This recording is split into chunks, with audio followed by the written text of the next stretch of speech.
അതുപോലെ തന്നെ മണ്ണിടിച്ചിലുമായി ബന്ധപ്പെട്ട് ജനങ്ങളോട് പ്രത്യേകമായിട്ട് പറയാനുള്ളത് പുഴക്കരയിൽ താമസിക്കുന്നവർ അതുപോലെ തന്നെ കാഴ്ച കാണാൻ നിൽക്കുന്നവർ കാലാവസ്ഥ വീണ്ടും മോശമാവുകയാണ്.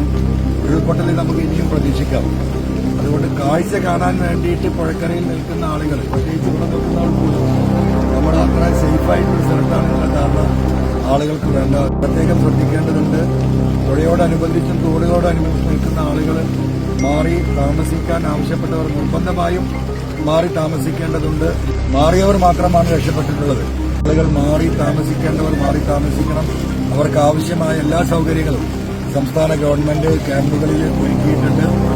ക്യാമ്പുമായി ബന്ധപ്പെട്ട് ഇവിടെ ഹെൽത്ത് ഡിപ്പാർട്ട്മെന്റ് ഉൾപ്പെടെയുള്ള എല്ലാവരും എല്ലാ ഭാഗത്തും സജ്ജമാണ്. അതുകൊണ്ട് ക്യാമ്പുകളിലേക്ക് വരാൻ ആരും ദയവായി മടിക്കരുത് എന്നുകൂടി സ്നേഹപൂർവ്വം ഈ അവസരത്തിൽ അറിയിക്കുകയാണ്.